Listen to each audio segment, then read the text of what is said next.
Question number 13, इसमें question में ये कहा गया है कि आपने एक्सट्रीमा फाइंड करना है।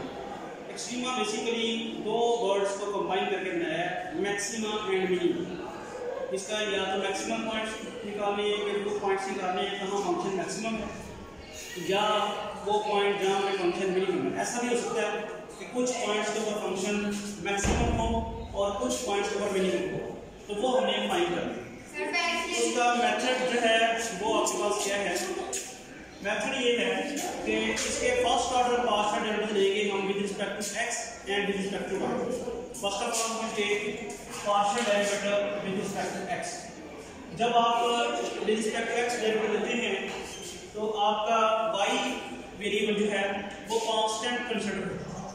When you take the partial derivative with respect to x, then any other variable except x will be considered as constant. That's why by taking the partial derivative we will treat y as a constant. तो क्या होगा फिर? cos x का derivative क्या देगा?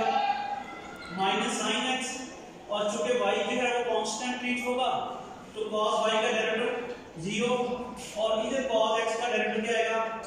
Minus sine x plus, because इसमें x variable मौजूद है इसलिए इसका डेरिवेटिव आ गया। ये हमारे पास आ गया f(x) = minus sine x and minus sine x plus y equal to 2। Similarly, once again taking its partial derivative with respect to y, we will have fy is equal to, now look at this cos x will be considered as constant, and here we will have sin y minus sin x plus y. This is equation number 3. Now how we obtain the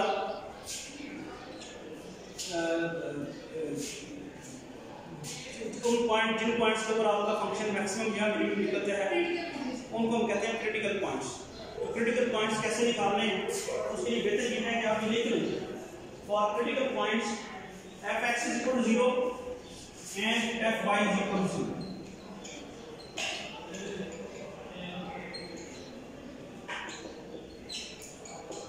Put f(x) = 0 and fy = 0। Now जब आप f(x) 0 put करते हैं आपके पास क्या आता है? Minus sine x minus sine x plus y is equal to 0, and from here minus sin y minus sin x plus y is equal to 0. These are the two equations. We will solve these two equations simultaneously. x और y की value निकालने के लिए हम इनको simultaneously solve करेंगे। तो for the time being आप इसको ये कर सकते हैं 3a 3b आपने लेबल कर दिया, इनको इक्वेट कर लो।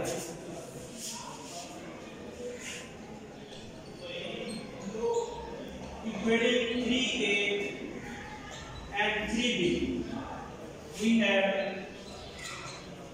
minus sin x minus sin x plus y is equal to minus sin y minus sin x plus y. This will be cancelled out and you will have sin x is equal to sin y or x is equal to y। हमारे पास simultaneous equation थी, दो equation हैं, उनको हमने equate करके जो हमारे पास value आई है, या जो कहने के यहाँ से आपने साइन x प्लस y की वैल्यू निकाल के इसमें पुट कर दी, या दोनों को आपने इक्वेट कर दिया। इसके बाद आप जिस पोजीशन में हैं इस इक्वेशन में 3a में या 3b में ये वाली वैल्यू पुट कर आप करते हैं put y = x in 3a, तो क्या बन रहा है? Minus sine x minus sine x plus x is equal to 0. Taking negative sign common from both sides, we will have sin x plus sin 2x is equal to 0. यहाँ से आपके पास sin x plus 2 sin x cos x is equal to 0। ये formula याद है?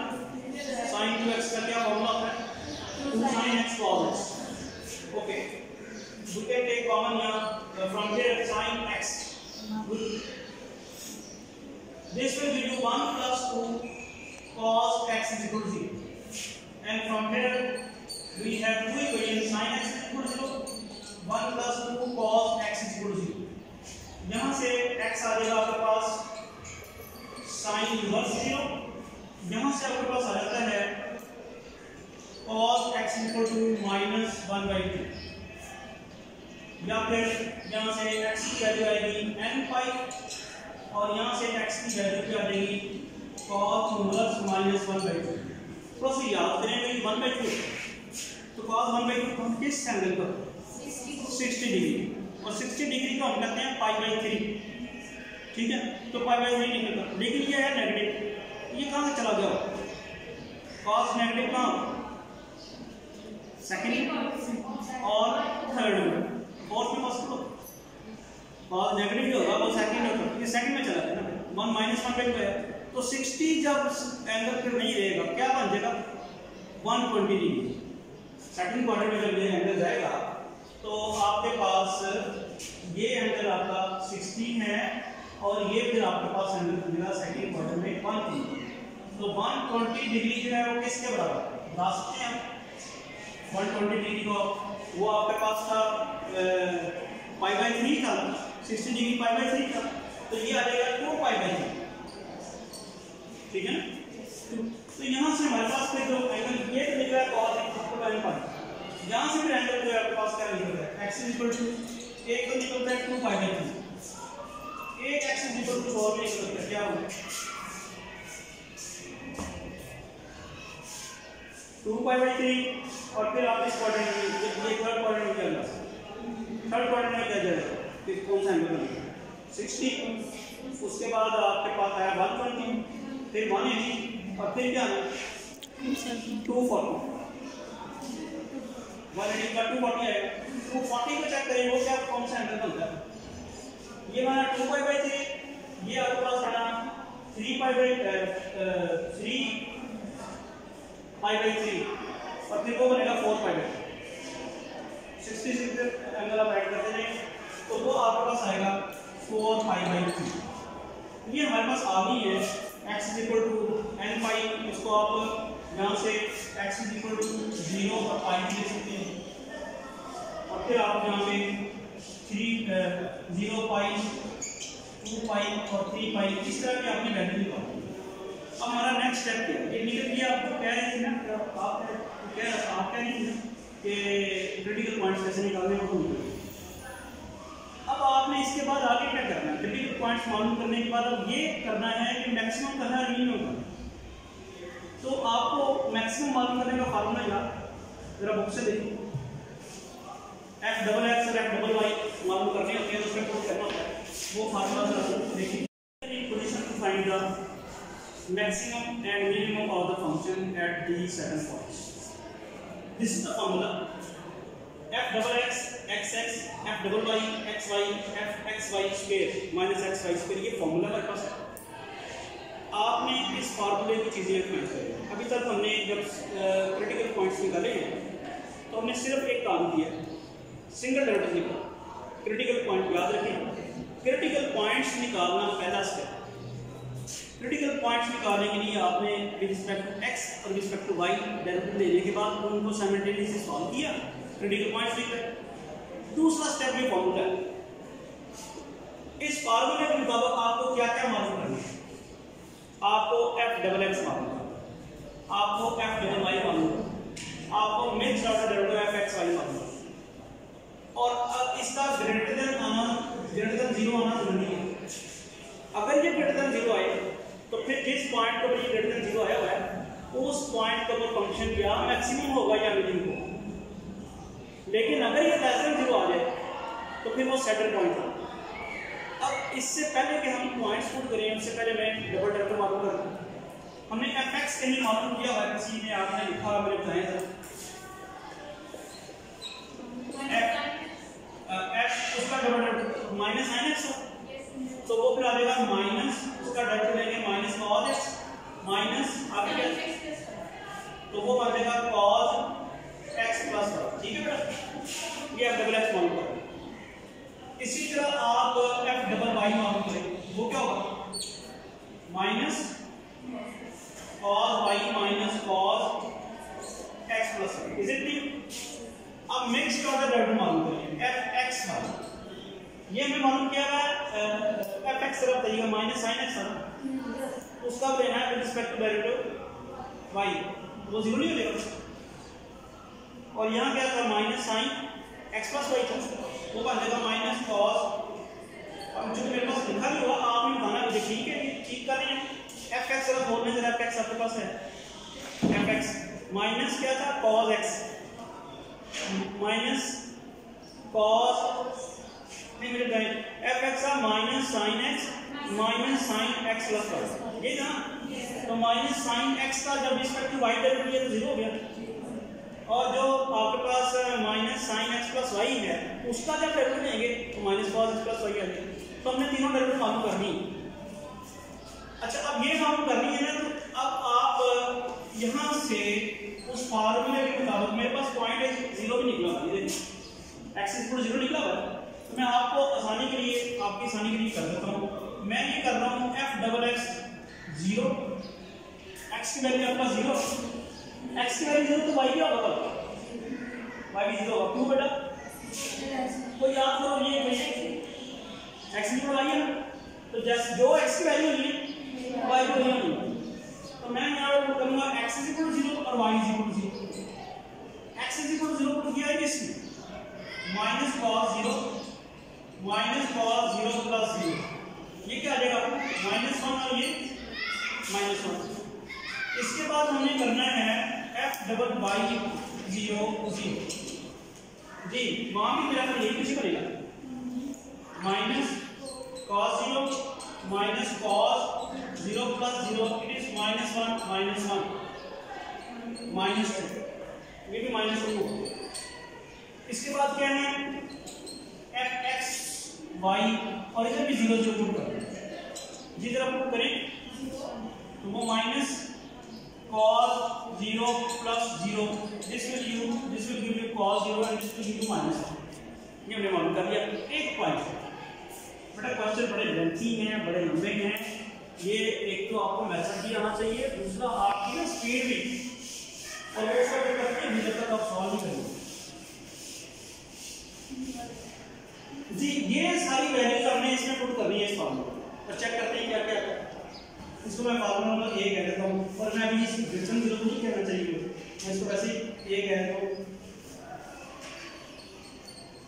Putting these in A, तो जब आप A में पुट करते हैं f डबल x क्या है -2 into फिर -1 स्क्वायर, क्या बनेगा ये 4 और ये क्या बनेगा 3, और ये देखना आ गया ग्रेटर देन 0। समझ आए? ये अब हमें पता चल गया कि ग्रेटर देन 0। अगर ये लेस देन 0 आता तो आगे कुछ नहीं करना था। अगर ये लेस देन 0 आ जाता तो हम कहते ओरिजिन जो है ना 0 0 जो है वो सैडल पॉइंट, तो बनी ग्रेटर देन 0 आ गया, ग्रेटर देन 0 आ गया। अब ये पता चल गया कि इसमें या मैक्सिमम होगा या मिनिमम होगा। आप इसको बताएगा कि कैसे पता करेंगे। f डबल x में जाके पुट करेंगे शाबाश। नाउ ये कंसीडर करते हैं f डबल x 0 0 जी, जरा बताइएगा f डबल x हमारा ये पड़ा minus cos 0 minus cos 0 plus 0, this will give you minus 1 minus 1, this will give you minus 2 less than 0 है ना। तो बेटा जब f double x less than 0 आ जाए फिर फंक्शन क्या होता है आपने कहा था आगे maximum, function is local maximum at this point, thus f is इसे हम रिलेटिव मैक्सिमम कहते हैं।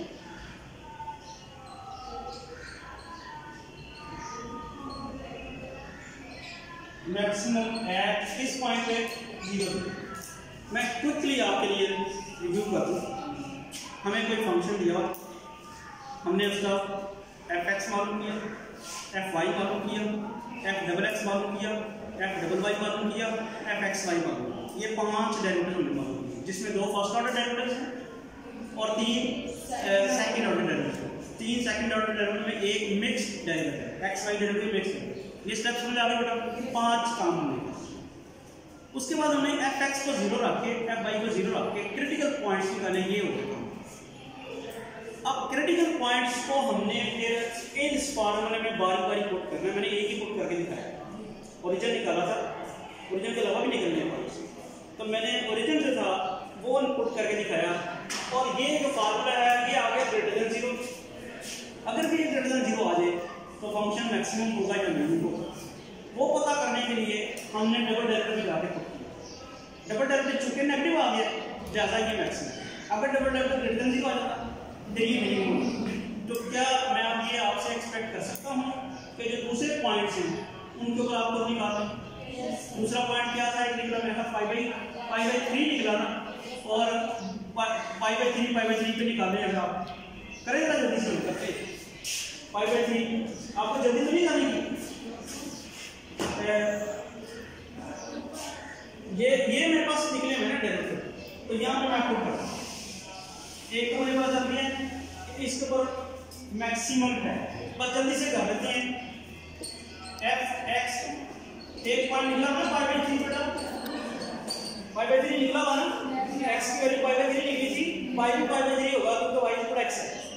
चलें पुट करते हैं यहाँ पे minus cos pi by 3 minus cos pi by 3 plus pi by 3। ठीक है जी 60 डिग्री है। और ये आ जाएगा -1/2। ये क्या बनेगा, cos 2 pi by 3, 2 pi by 3 बन जाएगा, 2 पाई बाई 3 1/20 बन जाएगा, तो 120 डिग्री का हो जाएगा। 120 डिग्री पे -1/2 आएगा, तो मुझे क्या लिखना है, तो ये क्या बन गया 0। ये स्टेप आप जरा देखते रहिएगा, कहीं गलती हो। पाई बाई 3 पे 1/2 और ये 2 पाई बाई 3 बन गया, वो -1/2 -1/2 और ये प्लस होकर बढ़ गया। चलिए अब आप देखते हैं F double by pi by 3 और पाई बाई 3 जी, ये भी एग्जैक्ट वही नहीं बनना, ये भी एग्जैक्ट वही बनना। मैं लिख लूँ बिल्कुल भी नहीं जीरो। अच्छा जी अब आपका एफ एक्स डबल बाई, तो पाई बाई 3 जी बताइएगा जरा, minus cos pi by 3 plus pi by 3, this is equal to minus cos 2 pi by 3, this is equal to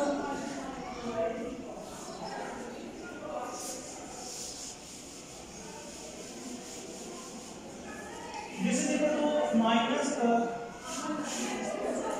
1/5। ये क्या बन गया, तो बेटा क्या आ गया।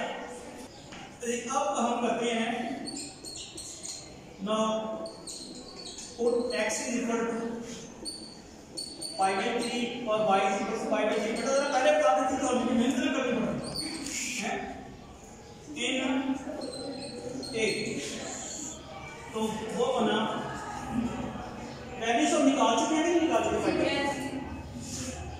वो निकाल चुके हैं। तो वो आ जाएगा आपके पास -1/2 ये 0 नहीं माइनस वो क्या 1/2 का स्क्वायर, ये आ जाएगा -1/4 that's the 0 saddle point. So pi by 3 is a saddle point।